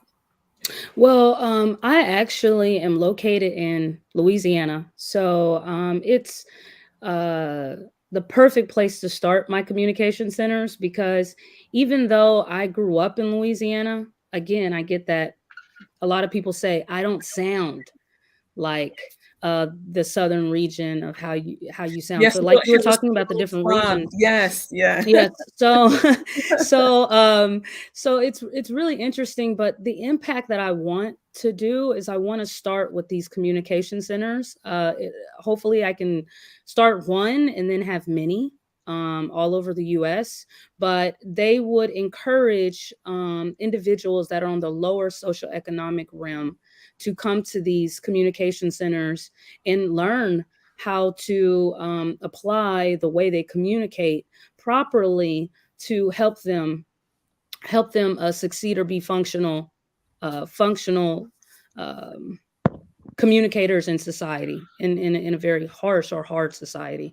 But with that being said, is I plan to use the knowledge from having a master's degree, going through this experience, becoming 1%, speaking the way that I do, to start these centers, to get the funding, to get it going. I start a small community. Eventually, if we have centers all over the US, eventually we can start using these centers around the world. And I just that's how I plan to mold it. If you're saying probably I have to pay back some money, so I plan on starting a business, and the business that I plan to do is it's just a helpful one. I don't plan on doing this for not profit. I do plan on doing this for profit. Yes, um, absolutely. and Yes. being able to use that profit to put more back into it to help more people, and to Yeah, also exactly. be Yes. effective myself, because I have to take care of my Yes. responsibilities as well. So Can I ask you another question? Which state in America do you think will be the most challenging to bring into the communication, your this project that you would like to the get most off the ground? challenging Yes. Mhm. most challenging would be Louisiana. Oh, really? Okay. Okay, Yeah, it's interesting. Interesting. it's I knew yes, she was it's gonna say that. the yeah, it's the number one it's they Illiterate. considered, yeah, illiterate, poverty. They're More than bringing in Louis the least. Mississippi. Yeah, Yes. yep, more than Mississippi. They're bringing Wow. in the least money in the United States economic system right now. They Wow. have the most uneducated people. They're pushing out the least population of people with high school diplomas. They have the highest rate of Mm. dropouts, um, I wonder if and Angel they would say the same. yeah. I'm curious, Angel. So, I know oh you're here yeah, I'm tonight. sure. I'm sure. I'm definitely sure. If you can look it up Wow. yourself. Interesting. Yeah, Louisiana is considered one of the most Wow. poverty I'm not surprised. stricken I'm states in the shocked. U.S. Yeah. So, Well, and they definitely won't be ready for it. Mississippi was the first or the last state to really be open to change and things like that. So, Mm. nevertheless, what you Great to want to hear. help it. In Louisiana was also up there. The southern states, the five southern Mhm. states, Okay. were the most Okay. challenging. So, I'm That's Interesting. I'm interesting. yeah. So I'm looking forward to changing the minds of some people, I because hear that. I know there's a lot of these guys that might have a worker that they can't communicate with, but they're good at their jobs, and they would Yep. probably love to spend Yeah. money, like these oil fields and, these jobs that are more common in Louisiana. They would Great Mhm. probably love point. to spend money to send them to a communication center just so that they can make them more money in their company, Great because then point. now Great point. Interesting. yeah, because now you're a hard worker, but now I can bring you into management to teach other men how to be hard workers, If men I and women. can add to that, rule breaker, it's very interesting that you said that, and especially because I'm in a oil-rich state, and y- let's say there is a very clear glass ceiling here, and communication seems to be a very big part of that glass ceiling system. Um, let's say somebody like me has a much more opportunity there's much more opportunity to break through that glass ceiling because of my writing skills, my communication Absolutely. skills, Yeah. verbally, Yeah. Yes. versus Yes. someone who maybe even has an engineering degree mhm. yet Mm. can't communicate. There has a very Right. Exactly. heavy Indian. I mean, let's be clear. Any Right. Indian listeners right now, chime in. Because It's all yeah, if you yeah, have a all over. strong Hmm. Indian accent, you do have this very strong ceiling Mm-hmm. that is above you here and that doesn't let you break through Mm-hmm. Right. because Right. your accent is as strong as the Strong. Yes. nationals here. That's such a good point because I hope someone do you have connections with India, Black Sun? I I don't know, mean, but yeah, I'm I in the do. um, Middle East, so it's we like have a second, big. yeah. All right, we have in the UK because the reason why I ask is because in the UK, and it's probably maybe similar from what some areas that I've been to in America, but we do have a big problem in the UK with a lot of the call centers have been rolled out to, a lot of the Indian Yeah, countries. It's quite outsource. a big problem. Exactly. A lot of UK people do not like Yeah. communicating, With um, accents. sorting Yeah. out their bills, whatever. That's right. Because what you get on the other end, somebody, as you say, Nature Mom, with a very thick Indian accent, and usually there's noise in the background. You can tell they're in a call center. Yeah. It's Yeah, all you can't pushed about, communicate. isn't it? Yeah, it's not professional No. at all. So Yeah. that is something that I mean, in the UK, what does work is Yeah. that the ones who are born in the UK, obviously, they tend to have a less, they're more westernized, but still they have a lot of them still have literacy and communication limitations, should I say, right? And this And is Mm. let's be where, honest, like as those who were born in UK are not working at a call center, that, well, because I that's have a right, lot of yes, friends. Yeah, yes. that Well, most here's of the exactly, and that my leads me to the friends next from point. here with their UK accents, Yeah. sorry, not accidents, but accents, they're usually working in higher pay positions. Yes. That brings me to my You next know, point, which hopefully sort of goes into America as well. In the UK, you could have, if you speak well, communicate well, which is the great point that Rule Breaker has instigated in this really. conversation now. Yeah. In the UK, when you can do that, yes, a lot of people are working in that field, the corporate field. They're away, right? And a lot of the young ones, unfortunately, those skills are falling away a bit with Mm, the social media. What I'm saying is mhm. the communication skills aren't always as sharp as what we had, like maybe years ago, Right. right? Right. Right. Um, Right. so in America, is it similar? Do you have Americans who are well spoken? Yeah, maybe some in the corporate field, but are those who are quite, come across quite well, but they're not really doing anything with those skills. They're not really, engaged in anything that could really excel them. Mhm. Well, so I'm hearing your question is that are there well-spoken individuals in these high positions that aren't doing anything about it, or um, Or maybe like, okay, like the younger ones now who are coming out of college, they may be well yes, spoken. right. Are they taking are they wanting to keep striving in the corporate field, or are they taking what we see a lot in the UK, this stance where they want the big money, but they don't want to work for it because they think that just how Oh they come yeah, across will get them the job. Do you know oh what I yeah, mean? We've oh got The yeah, more oh of that yeah, yeah, here. Kardashians. yeah, oh yeah, yeah. There's a lot of those. There's a lot of those, but that's kind of a good thing because well, so I guess what you're saying, well, it's tricky how you're asking it because I would say that there's Because I don't want more. to lead you. I don't want to lead the Yeah. question, which is why I'm leaving it open for you Okay. with your Okay. your interpretation. I don't want to So lead you. my interpretation would be that I feel like the more that the ones that don't speak well are trying to mm, communicate in a way through social media and things like that to where it's acceptable to Bingo. exactly Yes. for it to be easier for them to be successful, right? Right. That's what I want. Okay, That yes. exactly. Yes. And this is true. This is true. So they're using TikTok and slang, and they're not really using a foundation of what we're doing right now. And they're not advocating that this is how you communicate properly. Exactly. I mean, they don't want to because they're making good money just doing it that other way. Um, but I think as Right. far as I think as far as powerhouses, if you're still talking CEOs of companies, Wall Street, they're all using how we communicate in order to make that Yes. kind of Yeah. money. Right. Yeah. Yeah. So, good for them. TikTok, more power to them. Yeah. Instagrams and Snapchats, but they're not controlling the economic forces of the Right. United States, Yes. Yes. communicating That's a through good that. point. The Yeah. I agree. Kardashians are not even, they're Yes. powerful, but they even communicate decently. If you Because this talk is to what we them, see in the I UK, hate and to that's say it, but yes.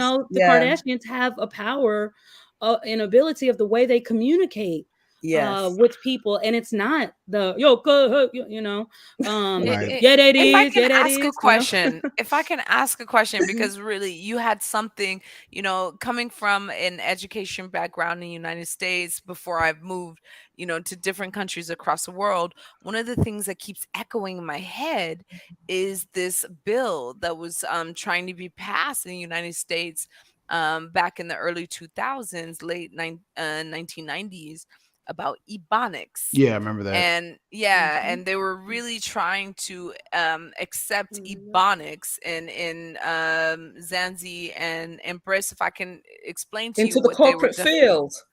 Mhm. it was they Really? Right. were Yeah, yeah.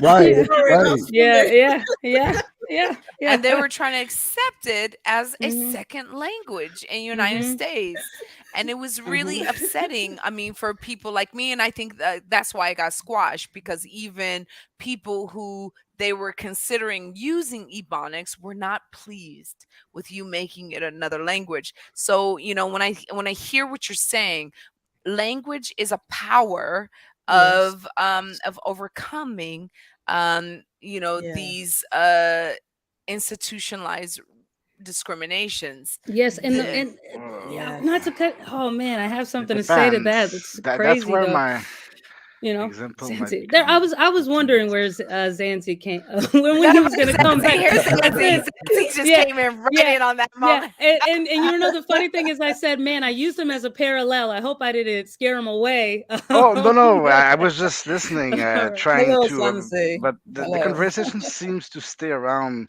what my anecdotal example that supports your center, but also brings out how languages can be Linguistics. a tool Mhm. for discrimination, not just Really. against it to some extent. Yes, Um, yes. so uh, the the example, so we've got.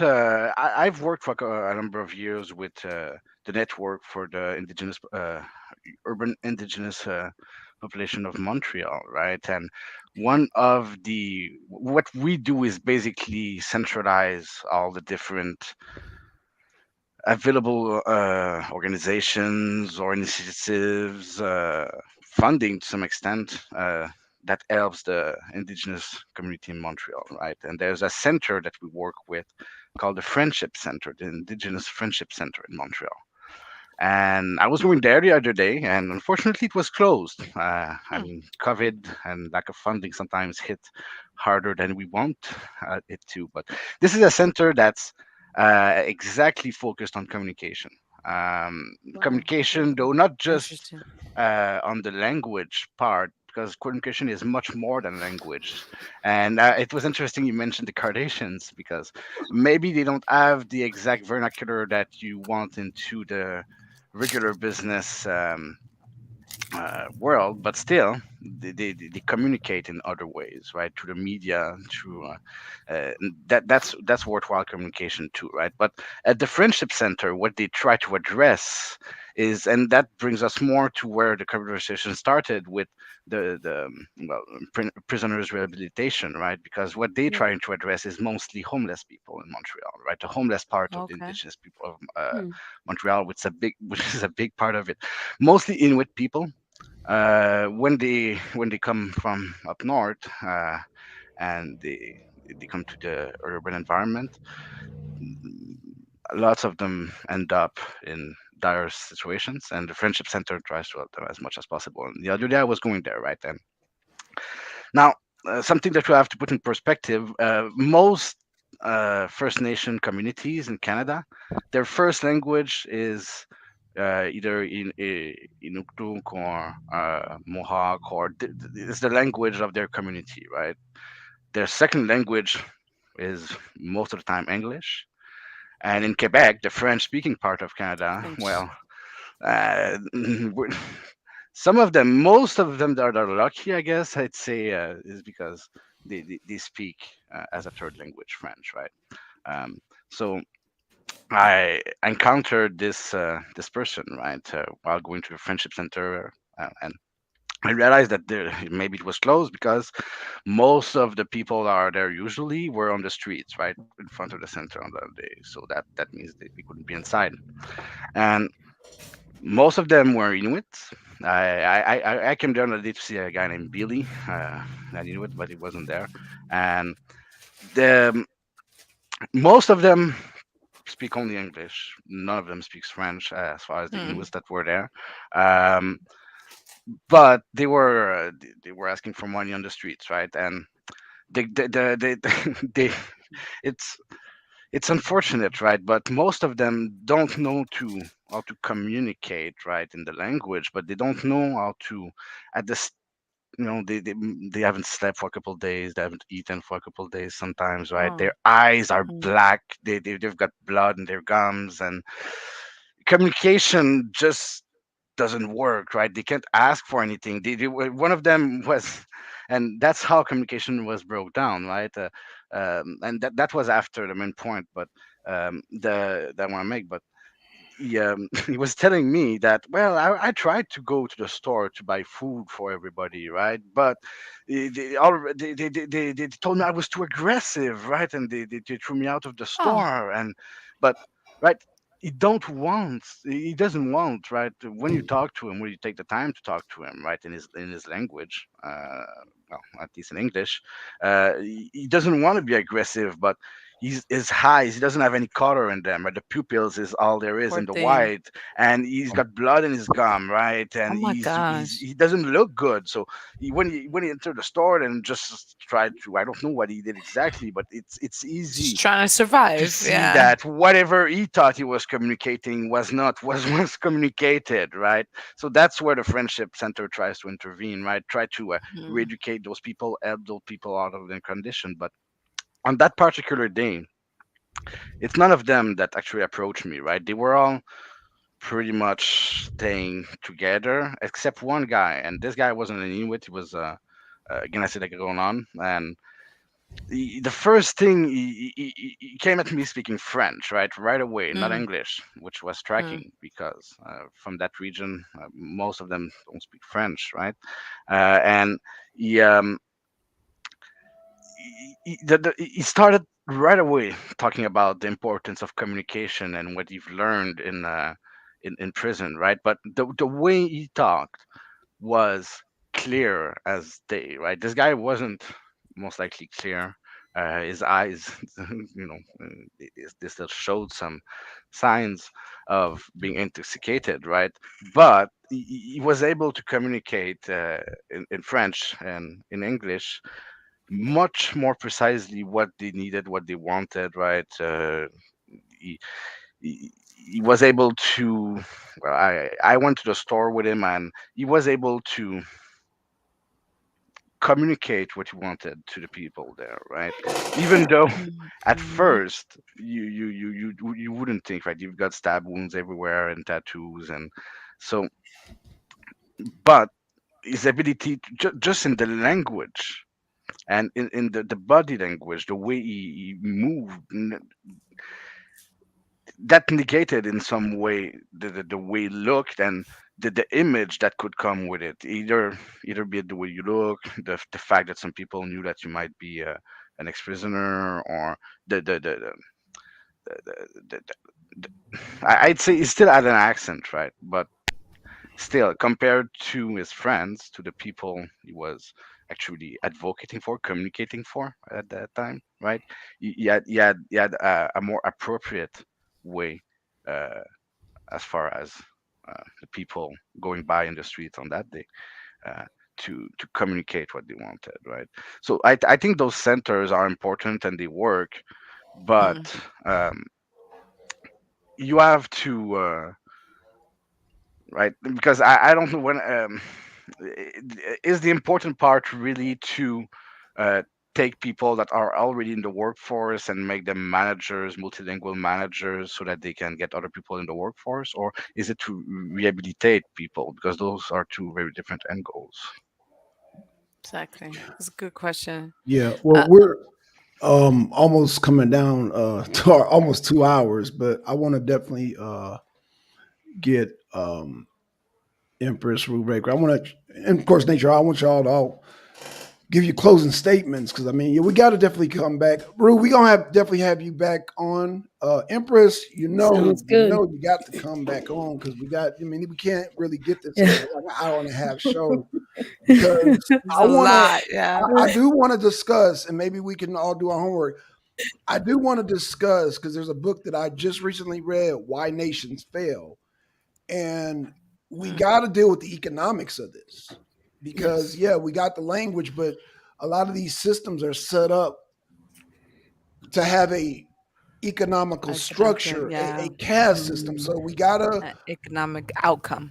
right, Yes. right. So I definitely want to deal with that, and I because I wanted to kind of get that out, but um, well, I think I think the language is the economics. I okay, think that to be honest with you, that what they say, let's talk money. yeah, Well, we can't talk money if you don't know how to talk.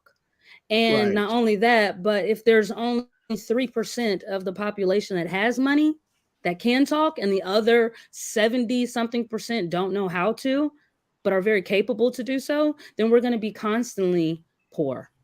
I mean, we're going to constantly not have the money to make shift.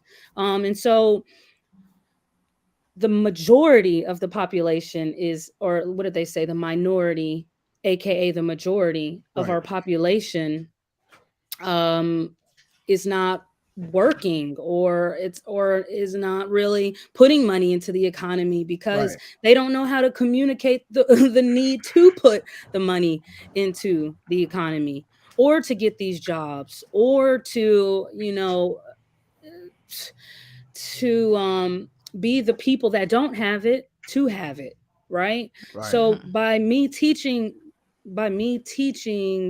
how to communicate, to be honest with you, I think because the way I've communicated is going to lead me into making a lot of money, or right, having money, or Absolutely. putting it into the economy, but also understanding that I came from a poor standpoint, right? right, To put the money back into the economy and make it where those poor people will know how to manage it and get to where I'm at to make money.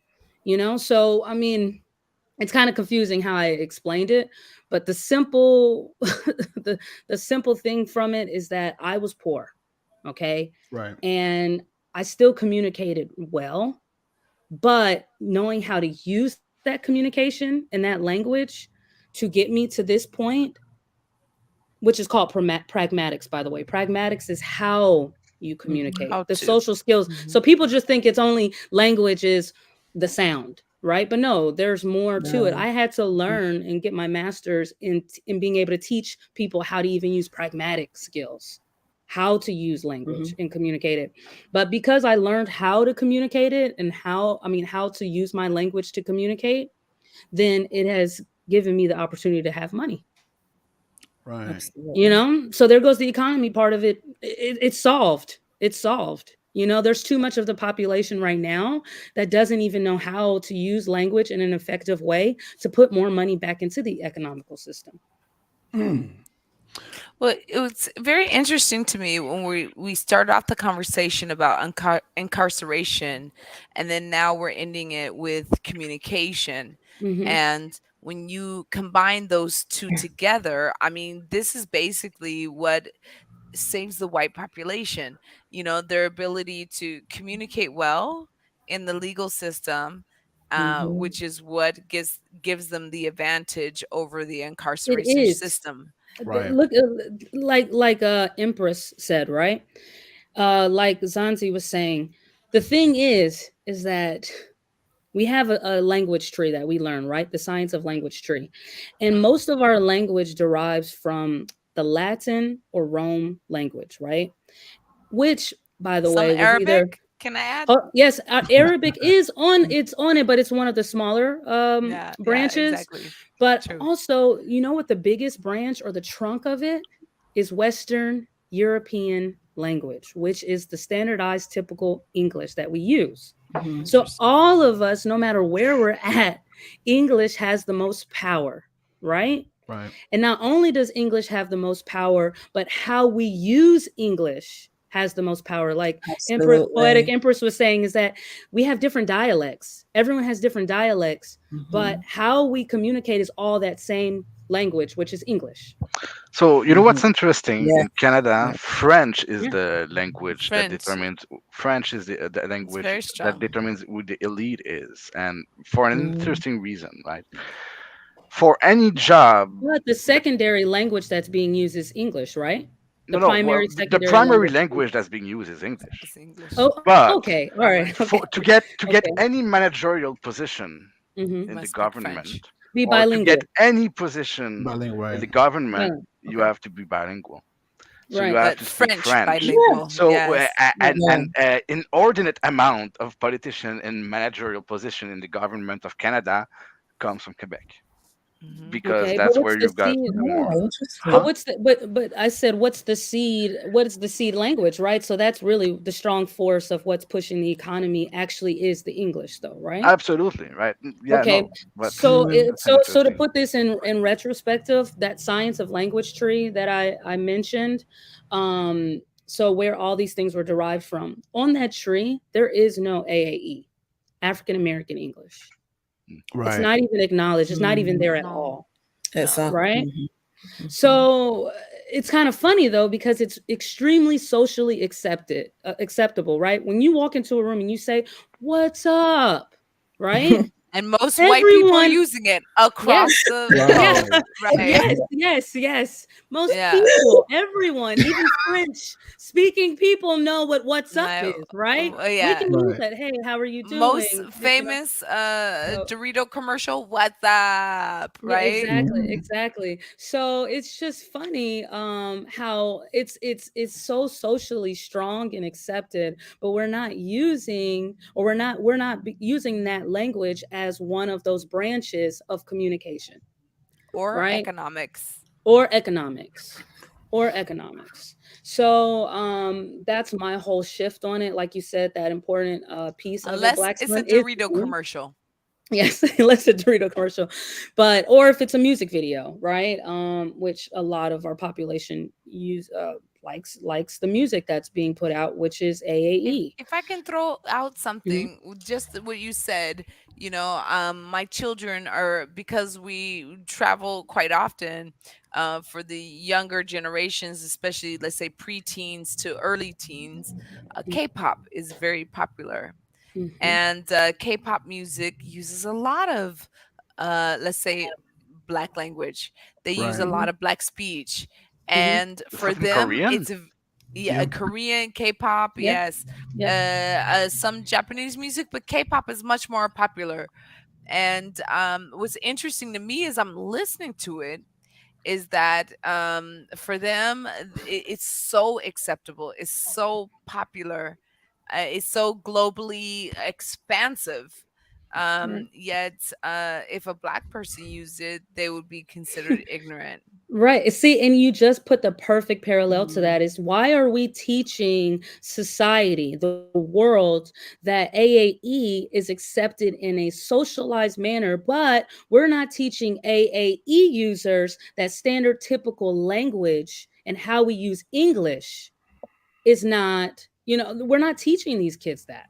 We're Right. not No, te- no, we're not no. teaching these kids that this is socially acceptable, using standardized typical language, right? I Because mean, they're let's be scared of it, but honest. we can flip it and say, "Oh, but your language is socially acceptable, but we don't want you to learn how to use the typical standardized Exactly. And English." let's be very clear from a sociological point of view. Black people using black dress, black language, black music is unacceptable. Mhm. But any other culture people using this are considered cool. Exactly. I mean, it's interesting that my children even use the word cool, which is a vernaculum that we used as kids. Right. Exactly. That It's a should way be to outdated control. by now. But it's a Yeah, it way should to be control. outdated. It's such a beautifully manipulated tactic to Hmm. keep the poverty levels stricken to a certain Yeah, population of people. yeah. And so that's why they do it. And that's why language has so much power when it comes to money. I So think now, there's also. Oh, sorry, go on. no, no, go ahead, Empress, because I was actually going to ask you a question, Empress, but go Oh, ahead. I'll just very quickly. I was going to say there's a flip side to that, or there's another side to that. In that, Okay. black people who speak very well, and particularly if they're in the corporate environment, are um, in some ways a lot of us can speak better than actual Caucasians who speak Hmm. the English language. Yes. And you have to be very careful sometimes because there can be jealousies in terms of, Yeah. your how you speak, because you can tell just by some of the body language that they're thinking, how does this black person speak better than me? And this is my language Mm, all mm, over. So the things like that are quite interesting to see, and Yeah. and if particularly if it comes to you naturally,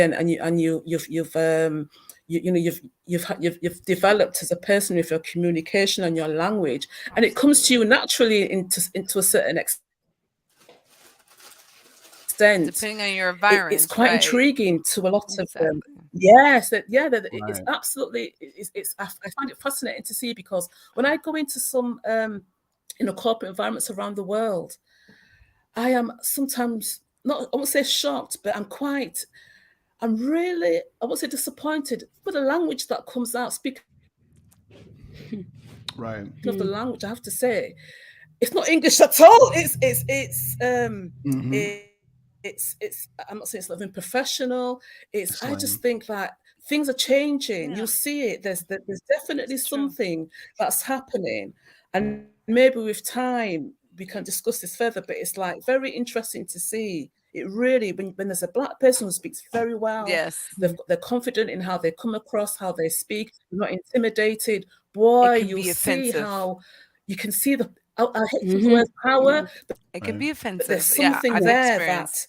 you can tame yourself, and nobody else can take that away from you. That's my last words. Actually, that's a good point to say. I love that. No one can Right on take that point. away from I you. love So that. rule breakers say, when you gain that, nobody can take it Thank Mm-hmm. I you. away love from it. you. I So love Thank I'll you. end it. there.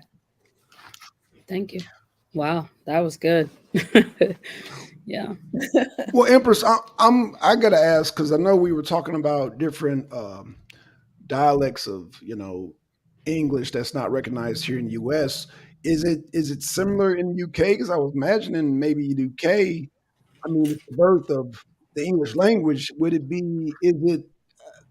Are these types of issues had over there? Because I mean, I know I had one bloke over in London talking about Cockney, and it's a whole made up language. Meaning, Hmm. he was trying to to me, Yes. and I'm They just don't like, like, you cannot use that in the workplace unless you're working with other people who speak like Hmm. that. Is that okay, what you're okay, Hmm. asking me? Hmm. Yeah, it's not seen as a professional language. Hmm. If you're working in the corporate field, forget it. You have to. I would say, to put an analogy on it, put your telephone voice on. Do you know what I mean?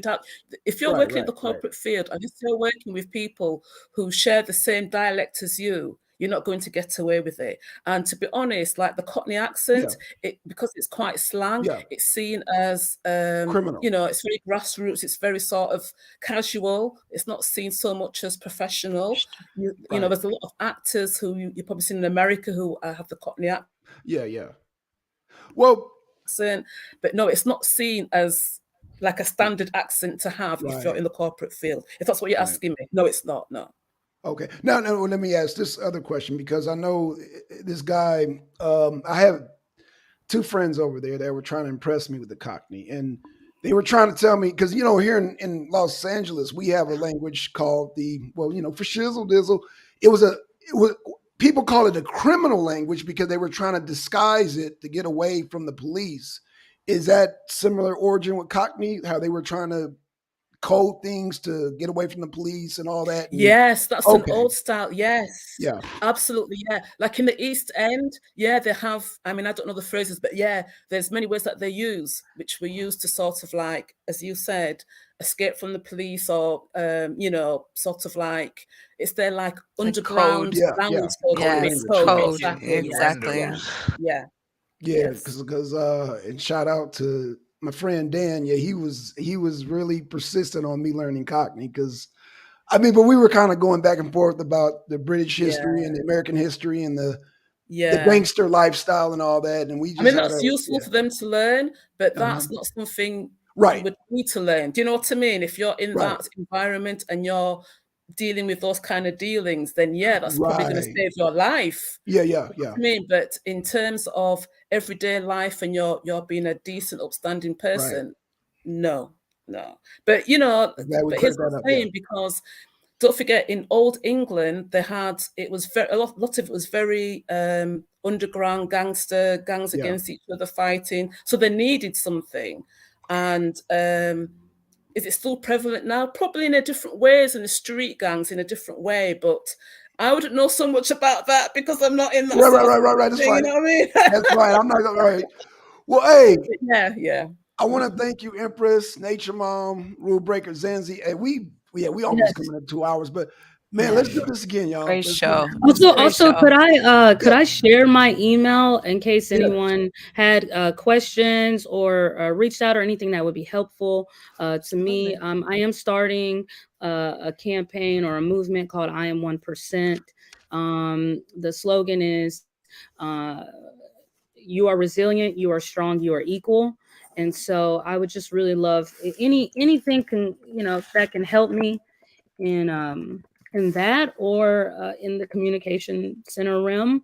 It would be greatly appreciated. So I'm sending it. Do I send it here? Do you guys you can see put it it in the or Yeah, we I see see it. a Yeah. KT2440 Now we at at see it in the NYU? chat on nyu.edu. StreamYard, but I'm gonna put it on the chat on YouTube though, so that Great. Okay, okay. Thank you, sounds Zanzi. good. Sounds I good. mean, Yeah. I'm just really hoping. I mean, this is probably one of my favorite topics. I mean, we have many favorite topics here, but this is one of my favorite topics, and I'm just hoping that we can do a continuation of this because I Absolutely. think that this is important, like conversation. As I always share with the community, do your due diligence, and I think that's like our actions speak louder than our words. And so, being able to like not just talk but to do is always where the power comes from. And I feel like this panel tonight is a panel of do. So I just hope that we can continue this because this is where we Absolutely. do things, and we really can bring like very practical, clear actions and steps. Because we don't just want to blah blah. We want to actually like know, okay, what is our next step, and then what is the step that we can follow after that. And this was the panel, I feel like, that can really bring that tonight. So Absolutely. yeah, I'm Yeah, I'm me very too. honored to be here with you guys, and thank Yes. you. Thank you. Thank you. thank you, been pleasure. All right, y'all. Well, hey, let's do this again next week. Is this time good for everybody? Because I know Empress is in UK. I know now me and Zanzi on the same time, but I know Rule Breaker, your time is a little bit. I think we're This about an this hour. works. Yeah, I'm an hour. I will be an hour behind, but this Okay, works. I'll make it okay, work. Mhm. okay. Nature So Mom, I what time, oh, go ahead. Zanzi, how many hours, is it the same as the UK in terms of, because I'm 5 hours ahead. How many hours are you, Ah, Zanzi? Is it? Same thing as Black Sun. It's at 3:57 p.m. right now oh here. So wow. Same Oh, same time right. zone. I'm Yeah. impressed. So I'm the latest one. Mine's nearly 9 o'clock at night. No, No, no, poetic. Oh, thank, no, No. oh, thank goodness. no. Yeah, it's almost 11 p.m. where I am. All right. Okay. Feel No. better now then. Yeah. Yeah. Oh, God. I'm the Okay. latest. The sun Um, sets the latest here.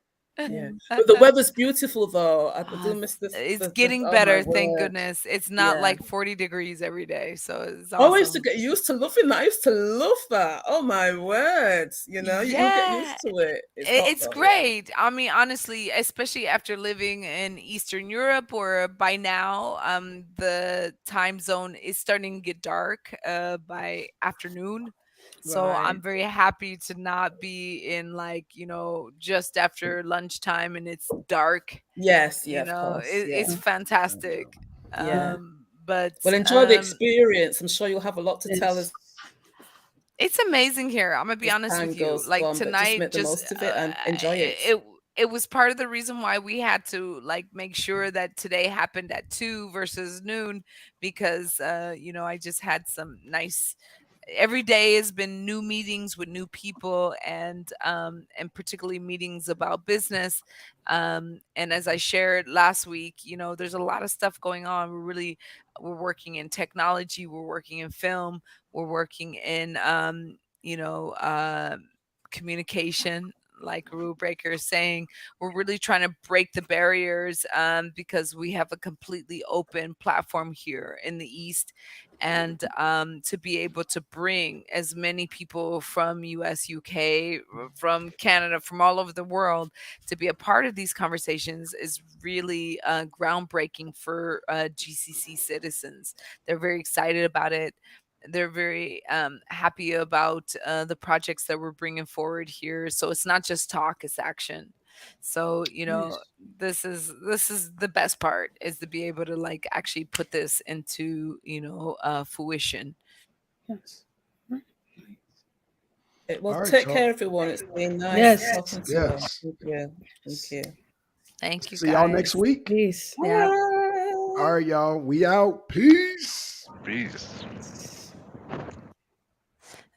Kaya.